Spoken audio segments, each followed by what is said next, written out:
प्रणाम गुरुजी। गुरुजी, मेरा मन जीव जंतु पशु पंछियों की सेवा में ही ज्यादा लगता है। मैं अपनी हाँ, कमाई का ज्यादा हिस्सा इसी पुण्य में हाँ, लगाता हूँ। बहुत अच्छा, बहुत अच्छा है। अहंकार रहित होकर सेवा की जाए तो भगवान की ही प्राप्ति हो जाती है, क्योंकि हर पक्षी पशु के रूप में भगवान है। नामदेव जी महाराज कुत्ते में भगवान को देखो प्रकट किया ना। भगवान एक बार श्री एकनाथ जी महाराज गंगोत्री से गंगा जल लेकर बहुत से भक्तों के साथ रामेश्वर चढ़ाने जाते थे। प्राय भक्त लोग ऐसा करते हैं कि गंगोत्री से गंगा जल लेकर रामेश्वर में चढ़ाते हैं कांवर में लेके। ऐसे ही वो जा रहे थे। जब रामेश्वर जी के पास पहुंचने वाले थे तो देखा एक गधा प्यास से तड़प रहा है, मतलब ऐसा दिखाई दे रहा है। तो उन्होंने विचार किया कि रामेश्वर जी में तो सब जल चढ़ाते हैं और ये प्यासा इसे कोई पिलाएगा नहीं। गंगोत्री से लाए थे रामेश्वर जी के लिए, नजदीक गए और गोद में गधे का सर लिया और हर हर महादेव करके पूरी गंगा जली। जे ही गंगा जली पिया तो और जो साथी थे सब हंसने लगे।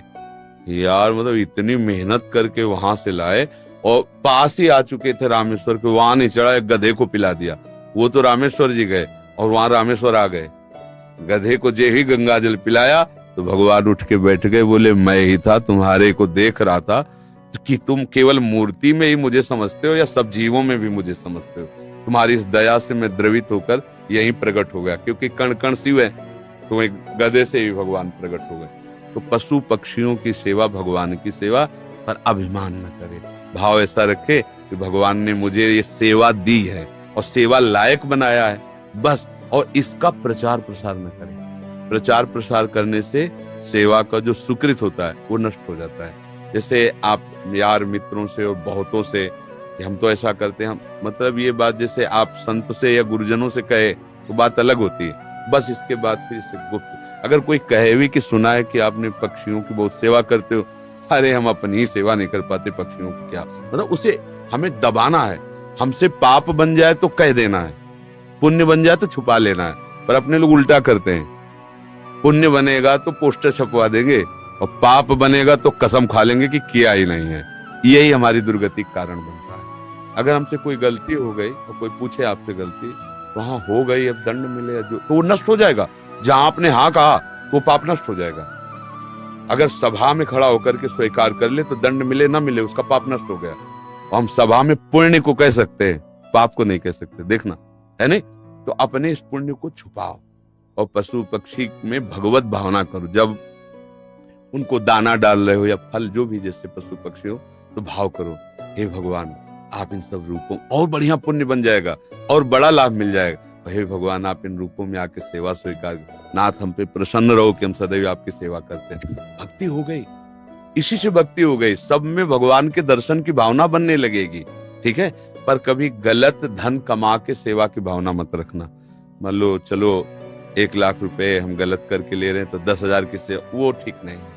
ईमानदारी से कमाओ, धर्म से कमाओ, और फिर उससे अगर 10 रुपए की भी सेवा करोगे तो बहुत बड़ी सेवा मानी जाएगी।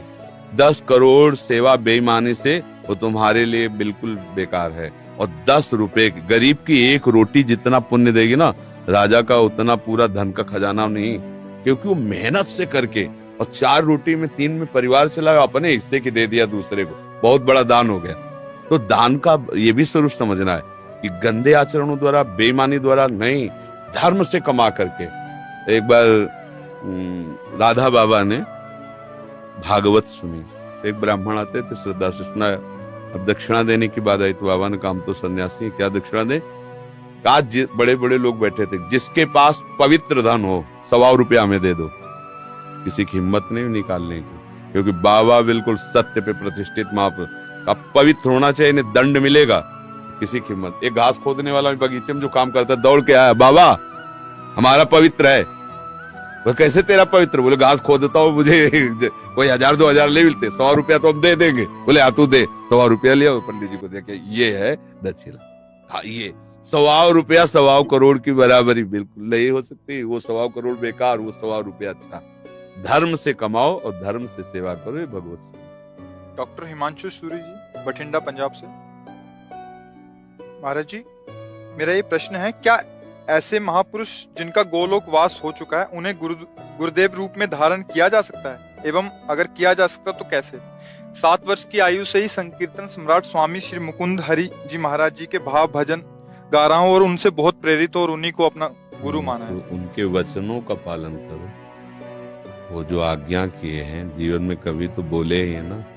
हाँ, उनके उपदेश पकड़ लो और जो नाम कीर्तन वो कर रहे थे वही नाम कीर्तन करो, वही नाम जप करो। जो भगवत प्राप्त महापुरुष हैं वो थे, है, रहेंगे, तीनों में बराबर होते हैं। ये भूत भविष्य वर्तमान काल जीव के लिए है, जो ईश स्वरूप होते हैं उनके लिए नहीं। वो थे भी, वो हैं भी और वो रहेंगे भी।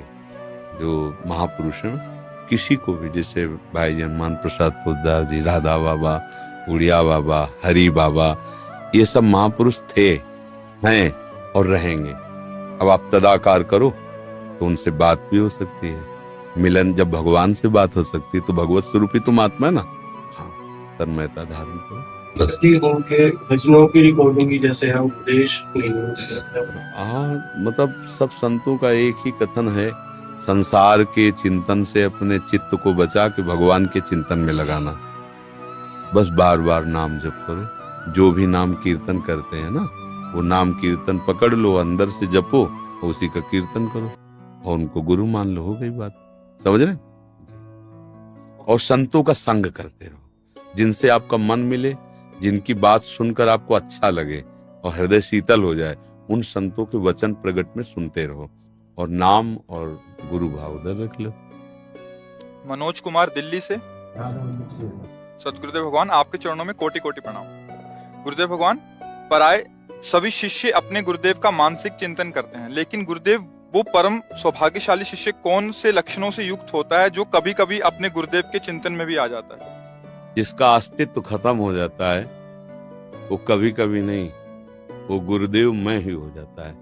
जब तक शरीर और शरीर के भोग और शरीर संबंधियों से अपनापन है, तब तक गुरुदेव को हमने माना है। जैसे सांसारिक किसी को हमने पिता माना, माता माना, रिश्ते नाते मान, उसी में एक और नाता मान लिया, गुरु। अब जिसने अपना अस्तित्व अहम में टिका होता है, जिसने अपना अहंकार गुरु जी के चरणों में दे दिया, अब जैसे आपकी आज्ञा वैसा ही हमारा जीवन है। आपका कृपा कटाक्षी हमारा मोक्ष मूलम गुरु कृपा। जिसने गुरुदेव को अपना अहम देकर सतत उनकी आज्ञा पर चला, तो गुरुदेव को चिंतन नहीं करना होता। गुरुदेव उसके हृदय में बैठते हैं, वो गुरुदेव के हृदय में सदैव रहता है। भगवान अपनी भक्ति के लिए कहते साधु हृदयमयी हम, साधु नाम हृदय। मैं उनका हृदय हो जाता हूँ, वो मेरा हृदय हो जाते हैं। और सही पूछो तो वो गुरु स्वरूप ही हो जाता है। सच्चा शिष्य वही जो गुरु स्वरूप हो गया। जैसे प्रियालाल जिसको अपना परिचय दे देते हैं तो प्रियालाल मैं हो जाता है, उसमें कोई अंतर नहीं। जानत तुम्हें हो जाए, सोई जाने जेहि देहु जनाई। जिसे वो जना देते हैं वो उन्हीं के मैं हो जाता है। ऐसे गुरुदेव का सच्चा शिष्य वही है जो गुरु स्वरूप हो जाता है। सांसारिक राग, सांसारिक भोग, सांसारिक चिंतन रहित, सदैव गुरु के बताए हुए नाम मंत्र में तल्लीन है, वही गुरु का स्वरूप हो जाता है। गुरु निष्ठा, नाम निष्ठा, धाम निष्ठा, इष्ट निष्ठा, ये बड़ी दुर्लभ बातें हैं, किसी बिरले के हृदय में आती है। और ये निष्ठा आ गई तो निश्चित वो उसी को प्राप्त हो जाता है जिसकी जो, जैसे अभी हमारी शरीर निष्ठा है सबकी, तो हमें भोग की चाह है, मान की चाह है, प्रियता है, संसार सारा प्रपंच है। और जिस दिन भगवान निष्ठा आ गई तो सारा प्रपंच खत्म हो गया, भगवत निष्ठा आ गई। भगवान के चरणारविंद में आसक्ति प्रेम, या प्रियालाल के चरणारविंद में आसक्ति प्रेम। पहले तो समझना है कि इष्ट और गुरु केवल कहने को दो शब्द हैं, पर्यायवाची, दो नहीं है। वही लाडली ही अपने रस का विस्तार करने के लिए हमारे जैसे शब्द बोलने वाला रूप धारण करके हमको समझाती हैं।